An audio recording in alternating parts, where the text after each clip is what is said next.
vamos a tener nuestro estudio hoy. Y la sección expositiva se encuentra en Lucas 9, del 11 al 17. Jesús alimenta a los 5,000. Vamos a buscar Mateo 16, del 8 al 10, o simplemente usted lea la pizarra. Y dice así: y entendiendo Jesús les dijo: ¿por qué pensáis dentro de vosotros, hombres de poca fe, que no tenéis pan? ¿No entendéis aún? ¿Ni os acordáis de los 5 panes entre 5,000 hombres? ¿Y cuántas cestas recogisteis? ¿Ni de los 7 panes entre 4,000? ¿Y cuántas canastas recogisteis? Te damos gracias, Señor, en esta mañana. Qué maravillosa escritura esta que vamos a estar viendo en la mañana de hoy, Señor. Bendícenos por medio de ella, Señor, y ayúdanos a confiar en ti. En el nombre de Jesús, amén. Gracias te damos, Señor. Bien, hermanos, pues la semana pasada estuvimos viendo que Jesús envía a los 12 y estuvimos hablando sobre toda esta cuestión del envío, y al final de la clase vimos que estos 12 hombres regresan a donde estaba Jesús y le empiezan a contar y a rendir cuentas de todo lo que había estado sucediendo en el transcurso de la misión. Y Jesús los tomó y los llevó a un lugar desierto, dice Lucas, cerca de Betsaida. Esto es a la parte noreste del lago del mar de Galilea. Y se fueron a esa región desierta y lo dijimos en la clase que posiblemente se fueron allí porque estaban tratando de descansar un poco. Y además porque estaban tratando también de salir un poco de la vista de Herodes, porque ya Herodes estaba haciendo preguntas acerca de Jesús. Todo eso lo vimos la clase pasada, ¿verdad? ¿Se acuerdan? Pero yo terminé la clase diciéndole que a pesar de que Jesús estaba buscando quizás un poco de descanso y un poco de privacidad, las multitudes pensaban otra cosa, y hasta allí, aquel lugar desierto donde se encontraban ellos, las personas llegaron por miles. Algunos dicen, bueno, pues ¿de dónde salió esta multitud? Y probablemente responden que estaba cerca los días de la Pascua. Esto lo sabemos por el relato de Juan. Y probablemente mucha gente estaba yendo hacia Jerusalén de muchos lugares. Y de ahí salió gente suficiente para que se acercaran a Jesús tal cantidad de personas. Y a pesar de que el Señor tenía otros planes, cuando vio a las personas llegar, el Señor los recibe, y lo que pudo haber sido un tiempo de descanso con sus discípulos se convirtió en horas interminables de enseñanza, sanidades y liberaciones.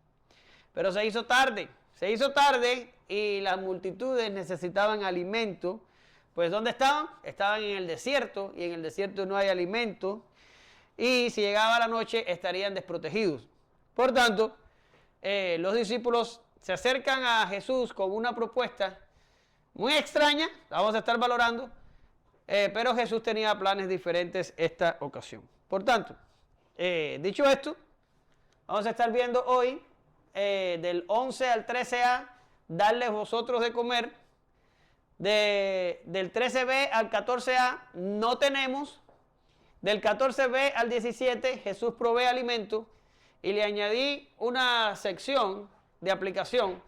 Dios es nuestro proveedor, porque quiero puntualizar algunas cosas y algunas enseñanzas que tomamos de este segmento de la Escritura y aplicarlas bien aplicadas a nosotros. ¿Ya está? Bien. Yelin, mira el micrófono ahí. Dale que te voy a poner a leer. Bien.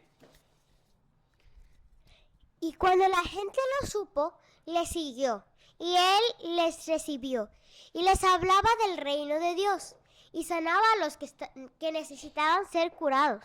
Pero el día comenzaba a declinar, y acercándose a los 12 le dijeron: despide a la gente para que vayan a las aldeas y campos de alrededor, y se alojen y encuentren alimentos, porque aquí estamos lugar desierto. Él les dijo: dadles vosotros de comer.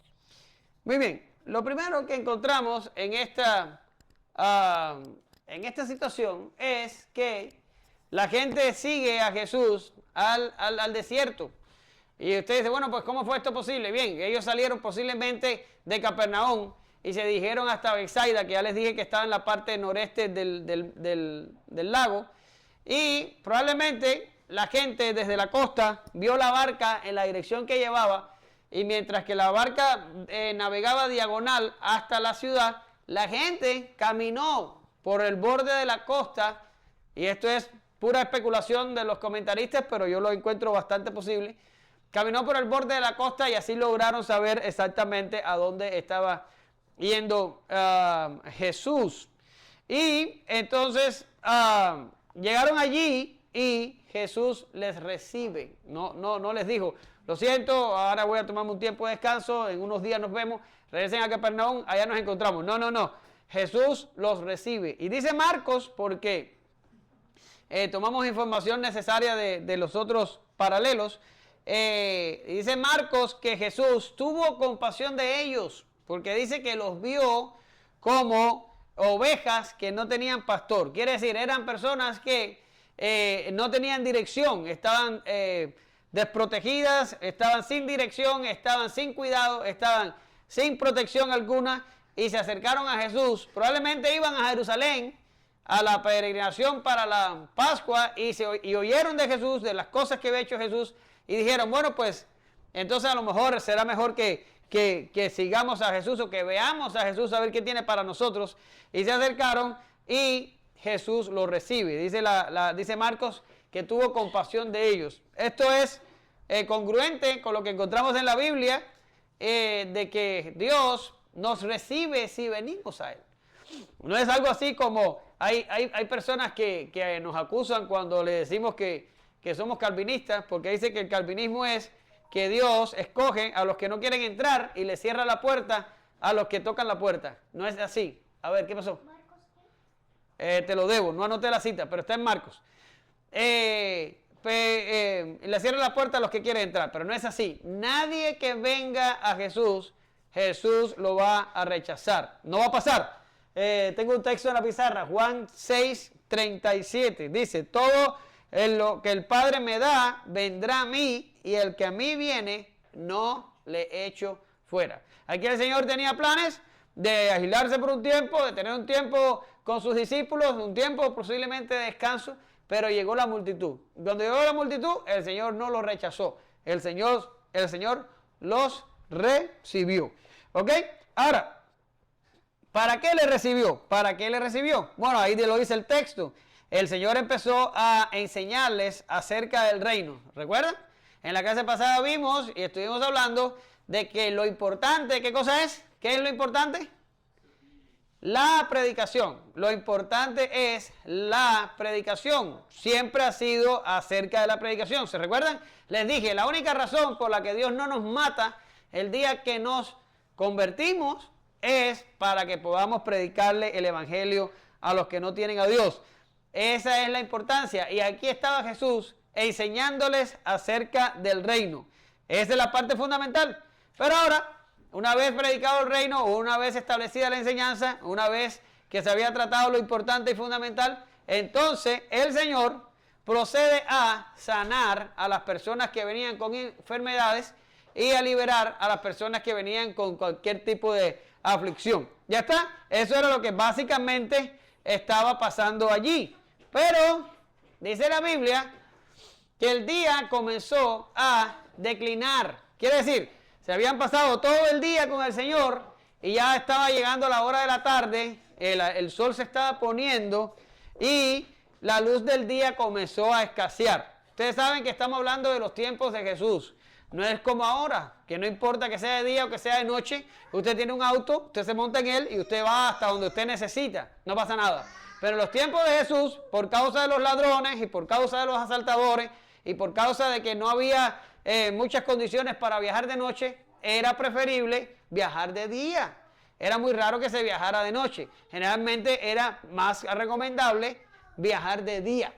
Y el día comienza a declinar, estaba en una zona desierta y los discípulos se acercan a Jesús con una petición extraña, diría yo. Ellos llegan un poco desafinados y le dicen al Señor, despide a la gente. Me doy cuenta que se me fue la onda y no pasé la pizarra. Bien, y le dicen, despide a la gente. Ahora, ¿qué estaban diciendo los discípulos aquí? ¿Acaso los discípulos pensaban que Jesús no estaba al tanto de la situación? ¿Acaso los discípulos quisieron decir que a Jesús no le interesaba la situación de la multitud?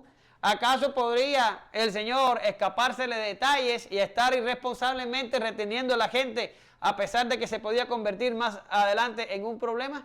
Esto es totalmente insostenible. Es evidente que los discípulos se acercaron a Jesús con una idea equivocada.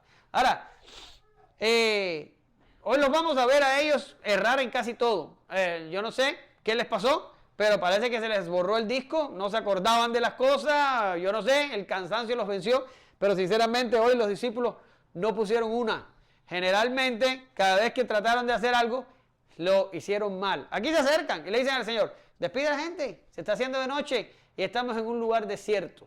Ya está, despide a la gente. Ahora, les traigo un texto similar que ya tratamos, pero se los traigo de Marcos, y dice Marcos 4:38, y es cuando estaban cruzando el lago, ¿se acuerdan? Que iban para Gadara y se desató la tempestad. Ellos, cuando ya estaban viendo que la situación era insostenible y que posiblemente el barco iba a hundirse y que todos se iban a ahogar, y estamos hablando de gente allí que era pescador profesional, habían unos cuantos que eran pescadores, sabían lo que estaban haciendo, se acercan a donde está el Señor y les dice, maestro, ¿no tienes cuidado de nosotros que perecemos? Quiere decir, de nuevo, es la misma idea, es la misma intención, como si Jesús no le importara, como si ellos estuvieran muriendo y el Señor ahí tranquilo y relajado y no me importa lo que te pase. ¿Se da cuenta? En esa oportunidad el Señor les reprendió por su falta de fe. En esa oportunidad el Señor los regañó. Sin embargo, en esta de la alimentación a los 5,000, el Señor simplemente ignora la actitud de los discípulos. Él tenía un plan y él siguió para adelante con su plan y no se agarró lucha con los despistados discípulos que estaban totalmente desenfocados. Pero cualquiera que haya sido la idea que estaba en su mente, era evidente que el Señor tenía el control de la situación. Ellos debieron saber eso. Y no se los había demostrado todo el tiempo. No se los había demostrado que Él tenía el control de la situación. Sí, se los había demostrado. No se los había enseñado. Sí, se los había enseñado. Miren lo que dice acá. Mateo 6:32. Sermón del Monte. Porque los gentiles buscan todas estas cosas. Y ahora viene lo importante.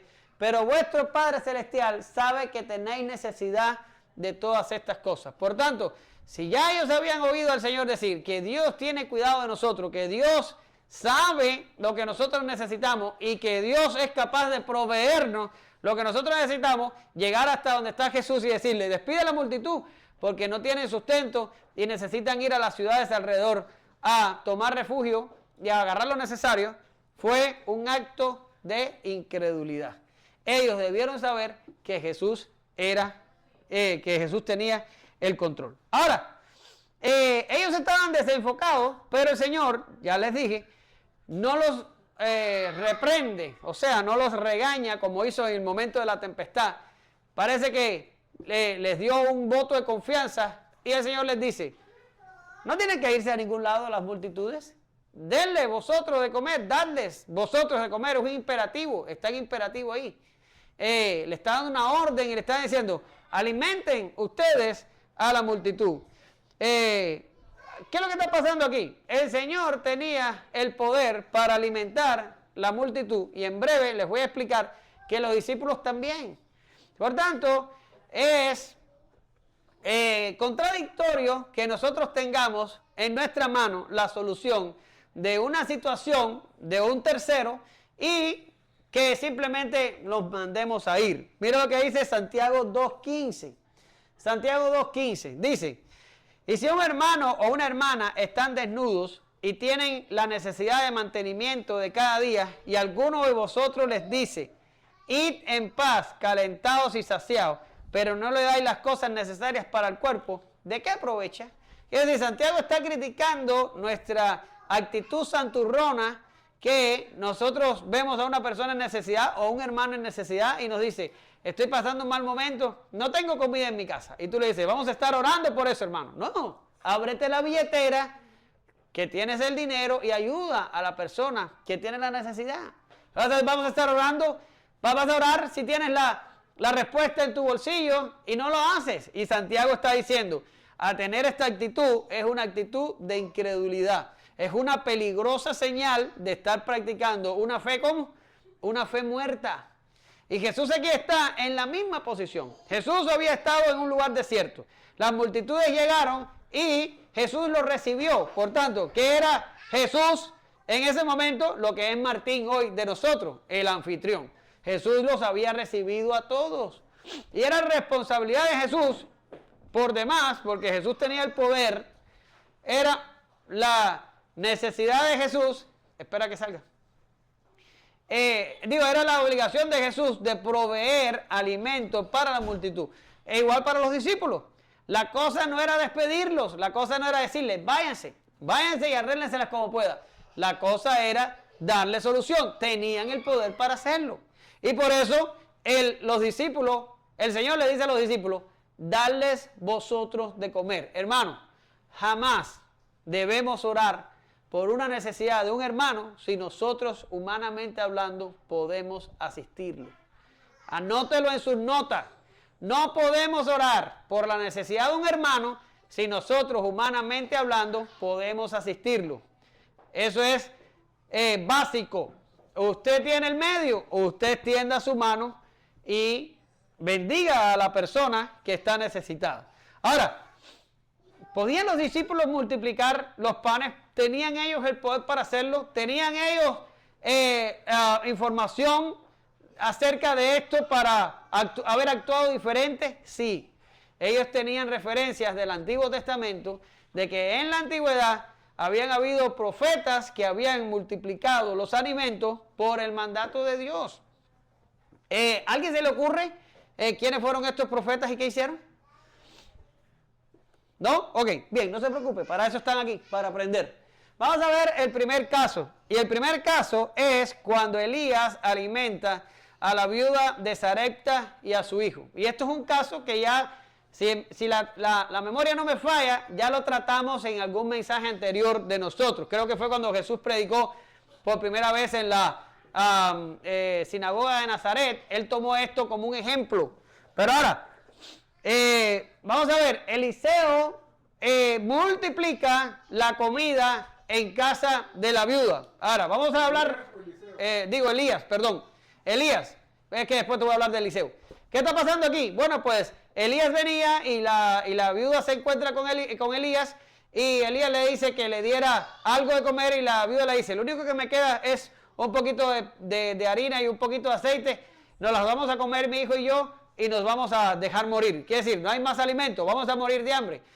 Y entonces Elías le dice, no tengas temor, ve, haz como has dicho, pero hazme a mí primero de ello una pequeña torta cocida debajo de la ceniza y tráemela. Y después darás para ti y para tu hijo. Ahora viene lo importante, dice, porque Jehová Dios de Israel ha dicho así, la harina de la tinaja no escaseará, ni el aceite de la vasija disminuirá hasta el día en que Jehová haga llover sobre la faz de la tierra. Entonces ella fue e hizo como le dijo Elías, y comió él y ella y su casa muchos días. Y la harina de la tinaja no escaseó, y el aceite de la vasija no menguó, conforme a la palabra que Jehová había dicho a Elías. Primero de Reyes 17, del 13 al 16.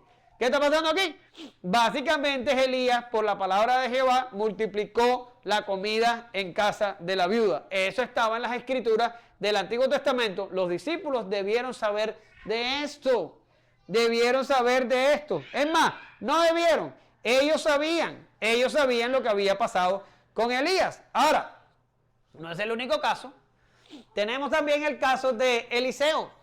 Y a Eliseo le pasa similar. A Eliseo le traen 20 panes y un poco más de trigo. Y Eliseo le dice al criado, bueno, vamos a leerlo para que usted lo vea, si está gráfico ahí en el texto. Segundo de Reyes 4, del 42 al 44. Vino entonces un hombre de Baal Salisa, el cual trajo al varón de Dios panes de primicia, 20 panes de cebada y trigo nuevo en su espiga. Y le dijo, da a la gente para que coma. Y respondió el sirviente, fíjese para que vea el paralelismo. ¿Cómo pondré esto delante de 100 hombres? pero volvió a decir, o sea, Eliseo, dad a la gente para que coma, porque así ha dicho Jehová, comerán y sobrará. Entonces puso delante de ellos y comieron y les sobró conforme a la palabra de Jehová. Tenemos dos ejemplos del Antiguo Testamento en donde Elías y Eliseo multiplicaron alimentos.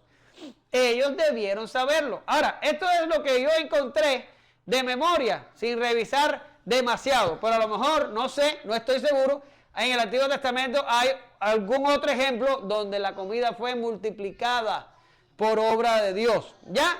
Pero que yo me acuerde y que yo pueda buscar así rápido, tenía estos dos ejemplos. Ahora, ¿tenían los discípulos esta información? Evidentemente la tenían. ¿Sabían ellos que estas cosas habían sucedido? Ellos sabían. Entonces, si ellos sacan un poquito de cuenta, ellos dicen, bueno, ¿cómo pudo Elías, un hombre normal como nosotros? ¿Cómo pudo Eliseo, un hombre normal como nosotros, multiplicar el alimento de esta manera? ¿Cómo pudo? Pudo por la palabra de Jehová. ¿Cómo pudo? Porque Jehová estaba con ellos. Pero ahora, los discípulos estaban con Jesús. Y ya lo habían visto actuar. Y ya lo habían visto hacer cosas mucho más maravillosas que simple multiplicar alimentos, pero no más. Ellos se habían salido y habían ido por algunas ciudades de Israel, habían estado predicando y habían estado haciendo sanidades y milagros en el nombre de Jesús. Ellos habían experimentado unas pocas horas atrás estas cosas. Y ahora viene el Señor y les dice, dadle a vosotros de comer. Y se quedaron así, como diciendo, ¿y aquí qué pasó? Ellos debieron saber. El Señor no estaba bromeando. El Señor no le estaba dando una orden vacía. El Señor no estaba haciendo otra cosa que probando su fe. Él estaba diciendo, no tienen que despedirlo. Dale vosotros de comer. Se han hecho cosas mayores que esas. Dale de comer. Pero vienen con la respuesta. Vienen con la respuesta. No tenemos. Y yo lo leo porque está corto. Y dijeron ellos, no tenemos más que 5 panes y 2 pescados, a no ser que vayamos nosotros a comprar alimentos para toda esta multitud.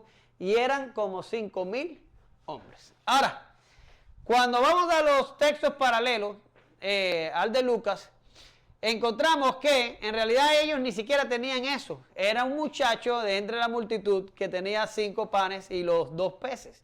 Y también aquí en la parte donde dice, a no ser que nosotros vayamos y compramos, otro texto paralelo dice que uno de los discípulos, no recuerdo cuál sinceramente, pero uno de ellos le dijo al Señor, ni siquiera con 200 denarios podemos comprar nosotros alimento para toda esta multitud. Quiere decir, los discípulos fallaron completamente la prueba. Se tiraron en el piso cuando tenían que haber dado el frente y haber dado la cara. Le dijeron al Señor, no tenemos. ¿Por qué dijeron esto? ¿Por qué dijeron no tenemos? Porque efectivamente no tenían. Ellos se fijaron en ellos. Ellos miraron dentro de ellos y alrededor de ellos y se dieron cuenta que ellos no tenían comida. Pero ahora, este es el procedimiento normal para un creyente negativo. Dios nunca nos va a mandar, hermano, absolutamente nunca Dios nos va a mandar a que busquemos algo en nosotros para cumplir cualquier mandato que Él nos haya dado. ¿Quieren que se lo repita? Dios nunca, absolutamente nunca, nos va a decir que busquemos en nosotros para que cumplamos un mandato que Él nos ha dado. Nosotros no tenemos la fuerza, no tenemos el poder, no tenemos la habilidad para hacer estas cosas. Por tanto, Dios nunca nos va a mandar a buscar dentro de nosotros. No lo hay. No hay nada que buscar. No hay nada que obtener. No nos va a mandar a hacerlo. Pero los discípulos dijeron, no tenemos. Obviamente, no tienen. Tenían que haber buscado a Jesús. No tenían, o sea, tenían que haberse fijado. Tenían que haber puesto sus ojos en Jesús, no en ellos. Pero peor, dice que le dicen, y eran como 5,000 hombres. Quiere decir, ellos no solo se fijaron en ellos se fijaron fuera de ellos. ¿Y qué es lo que vieron? Una multitud de 5,000 personas. Ellos vieron que era demasiada la multitud. Mis queridos hermanos, cuando ustedes tengan una situación delante de ustedes, nunca se fijen en lo que ustedes tienen, ni nunca miren la situación. No miren alrededor. ¿A dónde van a poner ustedes los ojos? Ustedes van a poner los ojos ¿en dónde? En Dios. En la suficiencia de Dios. En el poder de Dios. En la misericordia de Dios. En la gracia de Dios. En la providencia de Dios. Ustedes se van a fijar en eso. Si ustedes se fijan en ustedes o se fijan alrededor, van a estar fritos como los discípulos. Y van a terminar diciendo, no tenemos. ¡Bum! Adquiriste 0 de 100. Ahora, esto no es una cosa extraña. Un poquito antes habían tenido una prueba similar y habían salido bien. Ya lo hablamos también. Miren, Lucas 5 del 4 al 5. El Señor vino, empezó a enseñar y los discípulos habían tenido una mala noche, no habían pescado nada y ya después que terminó la enseñanza, le dice, váyase, boga mar adentro y vete a pescar.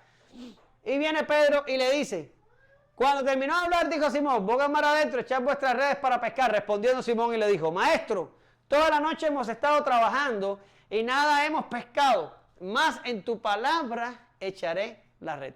¡Excelente! ¡Excelente! ¿Lo ve? Y esto fue antes. Y el Señor le dice, váyase a pescar. Y Pedro dice, ay Señor, ¿qué sabrás tú de peces?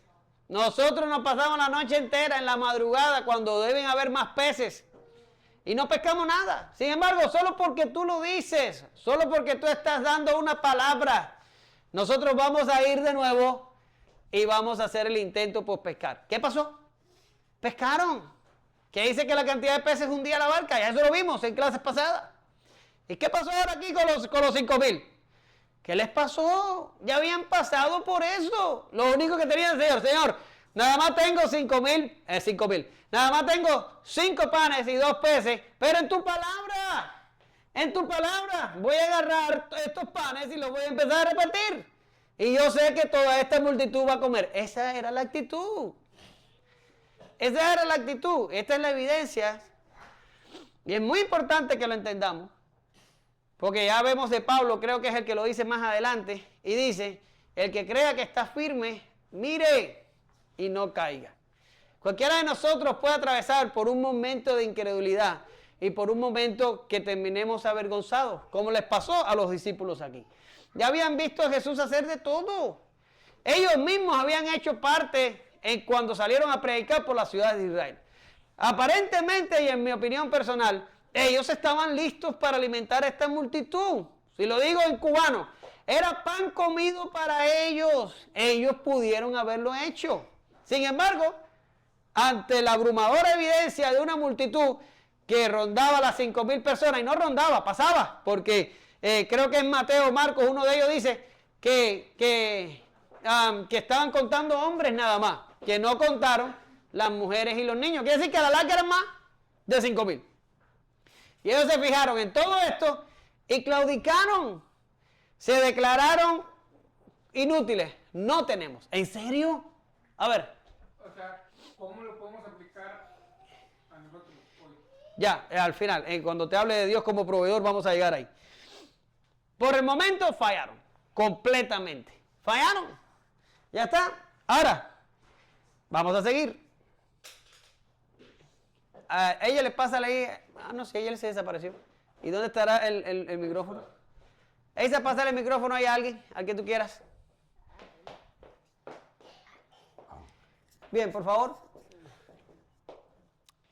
Entonces dijo a sus discípulos, hacerlos sentar en grupos de 50 en 50. Así lo hicieron, haciéndolos sentar a todos y tomando los 5 panes y los 2 pescados. Levantando los ojos al cielo, los bendijo y los partió y dio a sus discípulos para que los pusiesen delante de la gente. Y comieron todos y se saciaron y recogieron lo que les sobró, 12 cestas de pedazos. Muy bien, gracias. Le dicen, no tenemos. Otro le dice, ni siquiera con 200 denarios podemos ir a comprar pan para toda esta gente. Son muchos. Quiere decir, 0. Terminaron con la evaluación en 0. Y el Señor no les llama la atención porque el Señor estaba centrado más en las necesidades de la multitud que en la incredulidad de los discípulos. Sinceramente, si me pasa a mí, me hubiera sentido muy frustrado. Pero él estaba centrado en la multitud. Y le dice, sepáralos en grupos. Sepáralos en grupos. Ahora, busqué en el contexto inmediato y no tuve nada que me justifique por qué mandó a sentarlos en grupos. No sé por qué lo hizo. Y no encuentro muchas buenas respuestas en la bibliografía de por qué Jesús mandó a sentarlos en grupos. Pero es probable que lo haya hecho por causa del precedente del tiempo que estuvo Israel en el desierto. Si usted busca Éxodo 18, del 21 al 22, el suegro de Moisés le dio este consejo. Miren lo que dice. Además, escoge tú entre todo el pueblo varones de virtud, temerosos de Dios, varones de verdad que aborrezcan la avaricia, y ponlos sobre el pueblo, aquí viene la cosa, por jefe de millares, de centenas, de 50 y de 10. Ellos juzgarán al pueblo en todo tiempo, y todo asunto grave lo traerán a ti, y ellos juzgarán todo asunto pequeño. Así aliviarás la carga sobre ti, y la llevarán ellos contigo. Quiere decir, eso fue un consejo que le dio el suegro Moisés a Moisés para que él no tuviera que juzgar el pueblo entero. Estábamos hablando de un pueblo un poco numeroso, y los mandó a separar en grupos. Y de hecho ya la nación de Israel estaba separada en 12 tribus. ¿Ya está? Quiere decir, esta es la organización del pueblo de Israel en el desierto que encontramos en el Antiguo Testamento. Probablemente el Señor mandó a separarlos en grupos, teniendo esa costumbre en cuenta, o a lo mejor los separó en grupos para contar cuántos eran. Probablemente.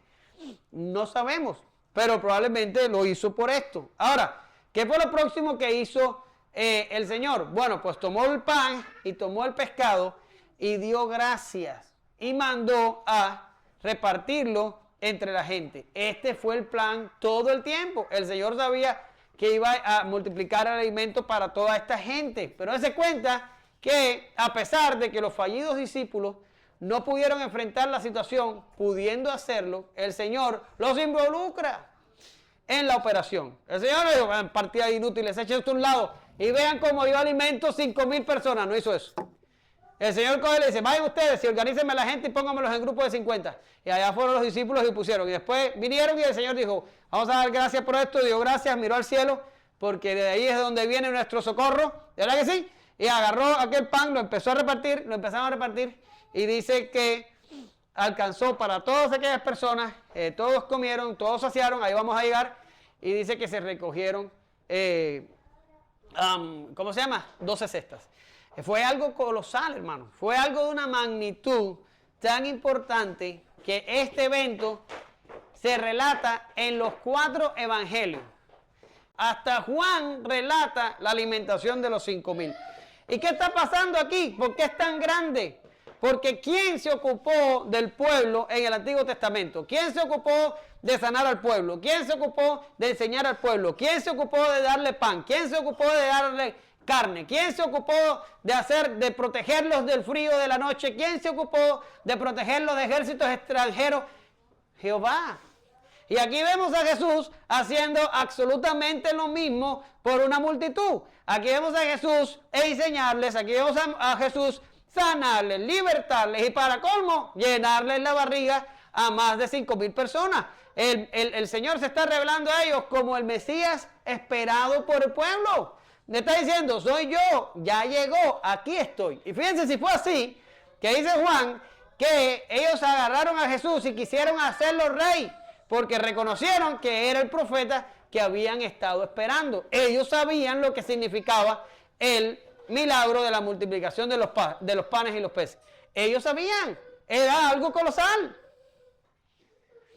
Bien, ahora, dice el texto que todos comieron. Quiere decir, ninguno fue dejado fuera, nadie se benefició individualmente. Cuando Jesús hace el trabajo, lo hace bien. Y esto es importante. Y el otro día yo, sin saberlo, porque ni siquiera había leído el pasaje, ni sabía lo que iba a estar predicando, todo esto salió ayer sábado, pero el otro día en la Santa Cena, no sé si ustedes se acuerdan, yo estaba orando y diciendo al Señor que yo quiero que nosotros seamos un pueblo y que no haya nadie contento si hay uno que está triste. ¿Se acuerdan que yo oraba y le decía? Y que no haya uno contento en su abundancia si hay uno de nosotros que padece necesidad. Y ahora parece fácil, porque no somos muchos. Pero me imagino que no nos vamos a quedar así para siempre. Vamos a hacer más. Y esa es la petición mía delante del Señor, que seamos un pueblo. Que si el meñique duele, se duela el cuerpo entero. Porque las iglesias están llenas de gente egoísta, que hay unos cuantos que gozan de cierta prosperidad, mientras que hay otros que están fastidiados de la existencia. Tenemos que ser un solo pueblo. El Señor los puso en grupo y cada grupo comió y se sació. Fíjate que no le dijo, a ver, tú, Juancito, quédate tú para acá, solito, que a ti te voy a dar más y al resto le voy a dar menos. No, no, no. Los sentó en grupos. Los sentó en grupos y cada cual recibió la porción y cada cual se llenó. Y dice el texto que también no solo se llenaron y comieron, sino que se saciaron. Ahora, ¿qué clase de contraste? ¿Qué pasó? ¿Qué significa saciar? Saciaron. Cuando tú comes mucha comida y mucha, le dices a mamá, ya mami, ya no puedo más. Estás saciado. Lleno. Repleto.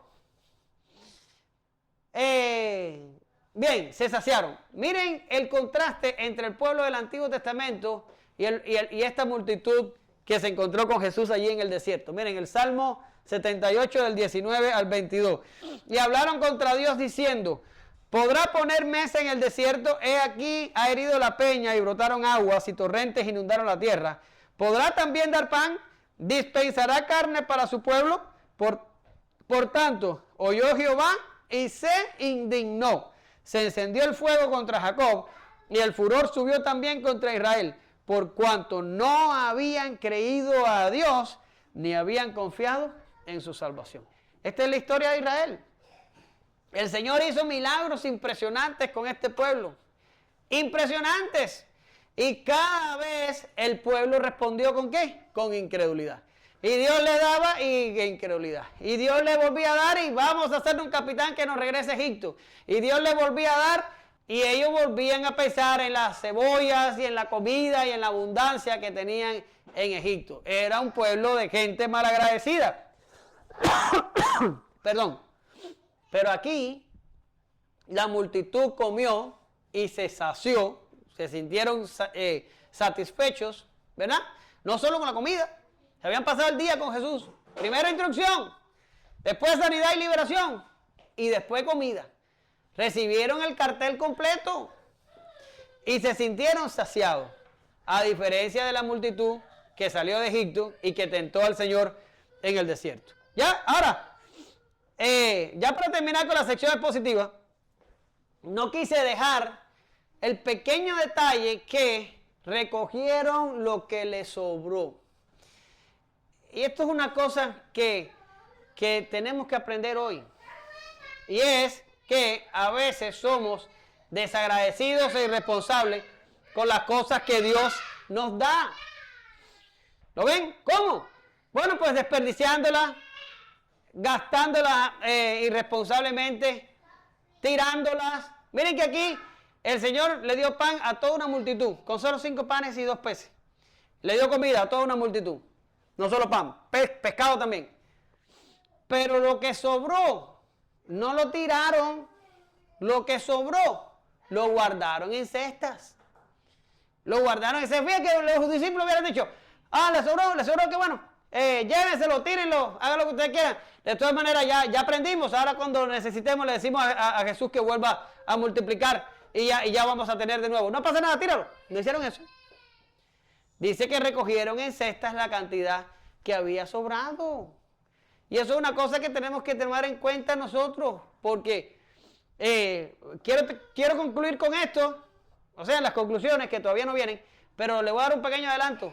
A veces somos desagradecidos con Dios, porque Dios nos da mucho y terminamos desperdiciándolo, tirándolo, malgastándolo, y eso es una conducta impropia de un creyente. Tenemos que reconocer de dónde vienen nuestras bendiciones y ser responsables con ellas.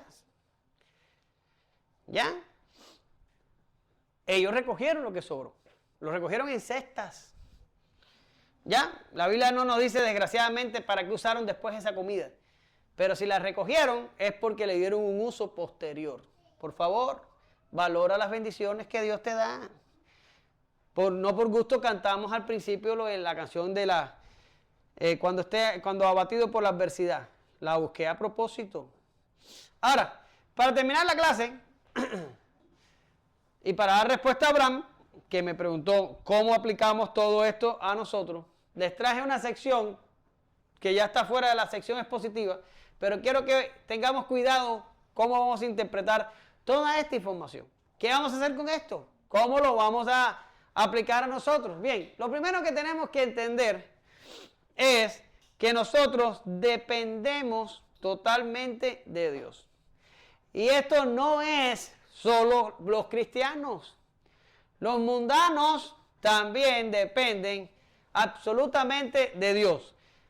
Las plantas, los animales, ya estudiaron providencia, ¿se acuerdan? El mundo, el universo, cada átomo que vibra en este universo depende absolutamente de Dios. ¿Usted lo entiende? Es mentira que el diablo da cosas. No sé si fue que oí a Abraham hablarlo hace tiempo atrás, o si vi un video en internet, o si fueron las dos cosas. Pero estaban hablando de que los artistas de Hollywood y los cantantes famosos y todas estas cosas hacen ocultismos y pactos un poco extraños para obtener cosas como fama, riquezas y cosas así. Miren, hermano, esto es un engaño. El diablo no da nada, porque el diablo no tiene nada. El diablo no tiene un universo, no tiene una creación, no tiene poder creativo, no tiene absolutamente nada que dar. Él es un engañador y lo único que tiene para dar son mentiras. Y usted va a decir, espera. Pero cuando se tentó a Jesús, le llevó al pináculo del templo y le dijo, mira, todos estos reinos me han sido entregados y yo los doy a quien yo quiera. Ahórame y te los voy a dar. Ahí está la prueba. Por favor, era mentira. Era mentira del diablo. Él no es dueño de nada. Él es padre de mentiras. Seguro que se iba a acercar a Jesús con información verdadera. ¿Qué le dijeron a la pareja en el Edén? Cómase la fruta. Que cuando ustedes se coman la fruta van a llegar a ser como Dios. ¿Y llegaron a ser como Dios? ¿Llegaron a ser como Dios? Quedaron separados completamente de Dios. El diablo es un mentiroso. El diablo no da nada. El diablo quita, pero no da. Todos dependemos absolutamente de Dios. Nosotros dependemos de Dios. No solo nosotros. Toda la creación depende de Dios. Pero ahora para que esto no se me complique y no se me ponga más grande, vamos a quedarnos solamente con la multitud de los 5,000 y lo que nosotros podemos aplicar. ¿Y qué obtuvo la multitud de Jesús? ¿Qué obtuvo? Bueno, obtuvo bendición en 3 áreas. En el área intelectual, en el área espiritual y en el área física. Y todas estas áreas son importantes y vitales para nosotros. Ellos tuvieron bendición en el área intelectual porque lo primero que Jesús hizo, ¿qué fue lo primero? Fue predicarles acerca del reino. Y eso se convierte, mis queridos, en tu primera necesidad. Es nuestra primera necesidad. La necesidad intelectual. ¿Tú dices, en serio? Sí, es tu primera necesidad. Nutrir con conocimiento bíblico tu alma. Ah, sí, porque no te estoy mandando a leerte los filósofos, ni a leerte libros de ciencia, ni a que te vayas a hacer un doctorado en la universidad. No te estoy diciendo eso. Te estoy hablando de Biblia. ¿Verdad? ¿No lo dice Pablo? Transformados por medio de la renovación ¿de qué? ¿De qué? De vuestro entendimiento. Esa es tu área intelectual. El apóstol Pablo te está diciendo, renuévate, transfórmate. Cuando tú añadas al intelecto información bíblica. ¿Ya está? Texto súper conocido. Usted posiblemente se lo sabe de memoria. Pero tú persistes en lo que has aprendido y te persuadiste, sabiendo de quién has aprendido y de que de la niñez has sabido las Sagradas Escrituras. ¿Qué viene? Las cuales te pueden hacer sabio para salvación por la fe que es en Cristo Jesús. Toda Escritura es inspirada por Dios y útil para enseñar, para redarguir, para corregir, para instruir en justicia, a fin de que el hombre de Dios sea perfecto, enteramente preparado para toda buena obra. ¿Cuál es tu primera necesidad? la primera necesidad que tenía la multitud. O a lo contrario, el Señor hubiera empezado al revés. Pero el Señor empezó dándoles lo que más necesitaban. ¿Qué era? Información del reino de Dios. Información bíblica que cambia el alma, que nutre nuestro intelecto. No es que nos pasemos el día entero viendo estupideces en el teléfono. Usted va a decir, oye, mi programa, pero vuelve y vuelve al teléfono. Porque es la mayor amenaza que tenemos en este momento para nosotros. El dichoso teléfono. Es información bíblica lo que necesitamos meter en nuestra cabeza. Eso es lo primero que el Señor hizo. Les enseñó acerca del reino. ¿Pero qué fue lo segundo que hizo? Lo segundo que hizo fue empezarles a sanar y empezarles a liberar y empezar a hacer cosas relacionadas con las aflicciones que padecían. ¿Ya está? Y ahí caemos en nuestra segunda necesidad, y es nuestra necesidad espiritual. Espiritualmente también necesitamos la provisión de Dios. El Señor, después que terminó la instrucción, empezó a sanar y empezó a libertar. Dice Romanos 8 del 10 al 11. Pero si Cristo está en vosotros, el cuerpo en verdad está muerto a causa del pecado, mas el espíritu vive a causa de la justicia. Y si el espíritu, escuche, y si el espíritu de aquel que levantó de los muertos a Jesús mora en vosotros, el que levantó de los muertos a Cristo Jesús, vivificará también vuestros cuerpos mortales por su espíritu que mora en vosotros. Los impíos no tienen este problema, porque ellos están espiritualmente, ¿cómo? Muertos, pero usted está vivo. Y eso es un problema. Vamos a suponer un niño recién nacido. Un niño recién nacido que usted diga, ay, ponle la cuna, tenlo ahí, y ya no le hagas nada, él va a crecer solo. No tienes que darle leche ni tienes que darle nada. Él crece ahí solo sin darle nada. ¿Qué crees que va a pasar con el niño? Exactamente, así pasó hace poco, que alguien, una trastornada por allá por no sé dónde, dejó a su niño de meses en la cuna, no sé si se enteraron, y se fue a Puerto Rico, creo que fue, y se pasó 10 días. Cuando regresó la estaban esperando, el niño había muerto, y le pusieron cargos por dejar a su hijo de meses en la cuna sin ningún tipo de atención. Usted tiene un espíritu vivo, entiéndalo, tiene un espíritu vivo. Usted necesita alimentar su vida espiritual. Ya no solo se tiene que preocupar con el cuerpo físico. Es más, generalmente y desgraciadamente nos preocupamos demasiado del cuerpo físico y descuidamos demasiado el espíritu. Y lo tenemos vivo. Y entonces dejas dieta y deja de comer, o come de esto, o come aquello, toma vitamina, o vete al médico, o hazte exámenes, no sé qué, porque todo el mundo quiere tener el cuerpo, que usted está viendo, el paquete, lo quiere tener bastante bien. Pero somos necios porque nos vamos a morir. ¿Y qué hay de espíritu? Pues el espíritu nadie se preocupa. ¿En serio? Pues deberías tener una comunión diaria con el Espíritu Santo, porque aquí no hay vuelta de hoja, mis hermanos queridos. Somos una iglesia de doctrina reformada, somos una iglesia donde creemos en el cesacionismo, pero la vida espiritual suya es real. Y su espíritu es real. Y el Espíritu Santo también. Y usted tiene que tener una comunión diaria con el Espíritu Santo para que su espíritu se mantenga vivo. ¿De dónde viene eso? Eso viene de la tercera persona de la Trinidad. ¿Y cómo se mantiene? Con comunión con Dios. Ya no es como que decimos, no, hombre, esos son los del otro lado que se preocupan por esas emociones. No, no son emociones. Es tu espíritu. Tienes que tener, como diría Paul Washer, una relación personal con Dios. No es solo religiosidad, es vida que tenemos que clamar todo el tiempo a Dios para que nos la dé por medio del Espíritu Santo. Tenemos un espíritu vivo. Y esa fue la segunda necesidad que Dios trató con la multitud. ¿Y cuál es la tercera? La física. La tercera es la física. ¿Ya está? Y es en ese orden. Esas son nuestras necesidades. Primero intelecto, después espíritu y después físico. Pero físicamente también el Señor se ocupa de nosotros.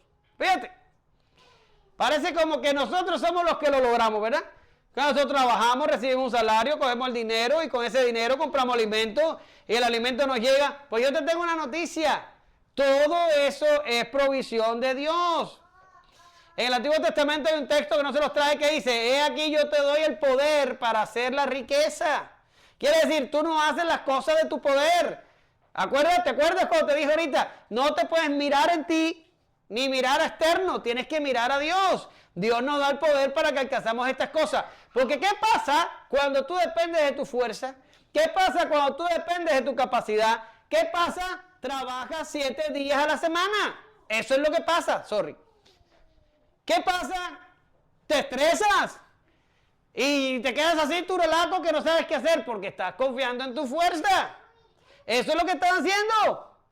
Tenemos que confiar en Dios, que Dios nos va a sostener. ¿Por qué cantamos? Él nos sostendrá. Porque me ama el Salvador. Él nos sostendrá. Por tanto os digo, Mateo 6 del 25 al 26, no os afanéis por Dios de los cielos. Porque no os afanéis por vuestra vida, que habéis de comer o que habéis de beber, ni por vuestro cuerpo, que habéis de vestir, por Dios de los cielos.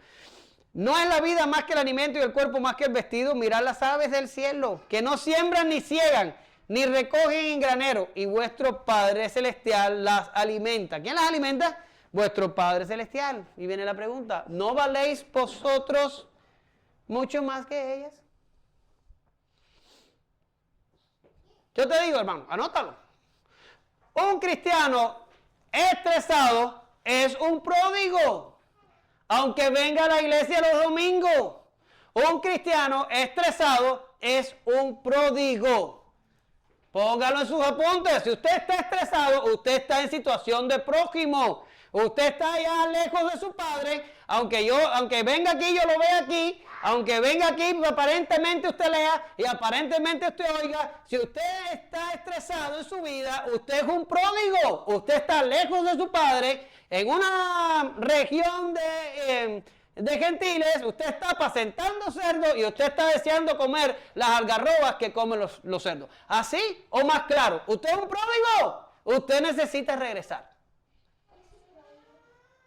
Después te explico. Usted necesita regresar. Porque los hijos dependen del padre. Los hijos no se estresan. ¿Usted se ha dado cuenta por qué? Porque usted no ve a Isaac y a ella el estresado. Porque ellos saben de dónde viene la cosa. ¿Ya? Papá se encarga. Pues ¿cuándo van a empezar a expresar así? ¿Tiene un problema? Papá se encarga. ¿Tiene una carencia? Papá se encarga. ¿Tiene una situación? Papá se encarga. Papá se encarga. Me acuerdo que un día Ranchuelo y Anali era mi novia. Ya nadie se acuerda qué pasaba en aquellas épocas. Y cuando miro uno de los hijos de mi prima, es más, el varón más pequeño, el que trabajó contigo, no voy a decir su nombre en internet porque esto sí no lo voy a cortar. Tenía los zapatos rotos. Tenían hueco los zapatos. Y le dije, oye Pipo, vas a tenerle que decir a mamá y a papá que te compren unos zapatos nuevos. Le dije yo, en mi ignorancia y en mi estupidez de joven. ¿Sabes lo que me dijo el chamaquito? El chamaquito me mató. Fíjate que han pasado más de 20 años y yo me acuerdo todavía de eso. El chamaquito dijo, ya lo tengo en oración. Lo tenía en oración. Estaba orando a Dios para que le diera el par de zapatos. El chamaquito me dio una respuesta que me mató. Han pasado 20 años y todavía me acuerdo. Es papá. Es tu papá. El que resuelve las cosas. No es tu fuerza. Porque cuando lo veas en tu fuerza vas a terminar como los discípulos. No tenemos. No tenemos. Es papá. Y no es blasfemia. Abba Padre significa así, papá. Dios tiene cuidado de nosotros. Esa es la segunda cosa que aprendemos. Y esto no es teología complicada. Esto es corazón duro que no acaba de entender las verdades espirituales. Dios tiene cuidado de nosotros. Primera de Pedro 5, del 6 al 7. Humillaos pues bajo la poderosa mano de Dios, para que Él os exalte cuando fuera el tiempo, echando toda vuestra ansiedad sobre Él, porque Él tiene cuidado de vosotros. ¿Quién te cuida? Dime quién te cuida. Si estás esperando que tu esposa lo haga, o si estás esperando que tu esposo lo haga, o si estás esperando que tu papá lo haga, estás frito. Dios te cuida. Dios te cuida. Es Dios el que te cuida. Descansa en Él. Echa vuestra ansiedad sobre Él. Pon tus cargas en Él, tus oraciones en Él, tu esperanza en Él, tus planes en Él, tu futuro en Él, la eternidad en Él. Es en Él. Él tiene cuidado de vosotros. Él te cuida. ¿Por qué hay gente frustrada? Porque quiere que otro te cuide. No, hombre, yo no necesito que nadie me cuide. Yo tengo un Padre en los cielos. Yo tengo un Padre en los cielos que me cuida. Y no voy a extender demasiado. Podemos elegir entre confiar y estresarnos. Es tu decisión. O tú puedes creer de una buena vez lo que la Biblia dice, o tú te puedes estresar. Tú te puedes estresar. Efesios 4:17. Esto pues digo y requiero en el Señor, que ya no andéis como los otros gentiles, que andan en la vanidad de su mente. ¿Cómo andan los gentiles? En la vanidad de su mente. ¿Y qué es lo que hace una mente vana? Peca, desconfía, vive en incredulidad. Eso es lo que hace un gentil. Pero tú no eres eso. Tú eres un hijo de Dios. No podemos andar como los gentiles. No somos gentiles. Somos hijos. ¿Y cómo viven los hijos? Salmo 1:3. Será como árbol plantado junto a corriente de agua, que da su fruto a su tiempo y su hoja no cae. Y todo lo que hace prosperará. Prosperará. ¿Y qué prospera? Absolutamente todo. Todo tiene que prosperar a tu alrededor. Y no estoy hablando de que Dios no va a ser rico. ¿Ok? Y para todos los que me ven en internet. No. ¿Qué prospera? Todo. Todo prospera a tu alrededor porque tú estás plantado en corrientes de agua. Lo que pasa es que el fruto viene a su tiempo, no al tuyo. Y las cosas se hacen a su manera, no a la tuya. Pero el fruto viene a su tiempo. La hoja no se cae porque el árbol está plantado junto a corrientes de aguas. Junto a corrientes de agua. No lo dice el Antiguo Testamento. Nunca he visto un justo desamparado ni a su descendencia que mendigue pan. Está en la Escritura. Está ahí. Tienes que confiar. Yo tengo que confiar. No es diferente para ti, para mí. Tienes que confiar. O sufrir el estrés. Gózalo. Al cuerpo lo que pida. Y lo último y no menos importante. Mira lo que dice ahí. Pertenecemos a un grupo por el que debemos velar. ¿Te acuerdas? El Señor los puso de 50 en 50. Nosotros hoy ni siquiera llegamos a 50. Un día tendremos 50 y tendremos más de 50. Tenemos que aprender a velar por nosotros. Porque somos un grupo. Fuimos organizados en 50 y 50. O en 10 y 10. ¿Se acuerdan? O en 1000 y 1000. O en 100 y 100. ¿Para qué? Para que la papa caiga ahí. Y para que entre todos comamos y entre todos nos saciemos. ¿Cómo lo hacía la iglesia primitiva? La iglesia primitiva tenía en común todas las cosas. Ok, yo no te voy a venir a pedir tu casa. No estoy hablando de eso. Tú sabes de lo que estoy hablando.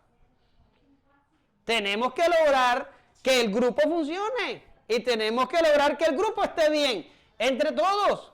Efesios 4:28. El que hurtaba, no hurte más, sino que trabaje. ¿Para qué? ¿Para que haga los graneros más grandes? No, dice, para que haciendo con sus manos lo que es bueno, tenga que compartir con el quién, con el que padece necesidad. ¿Verdad? Gálatas 6:10.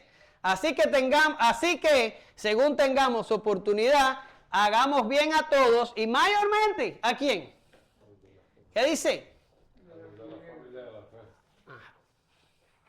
¿Quieres que te diga? Ahorita oraban por la familia.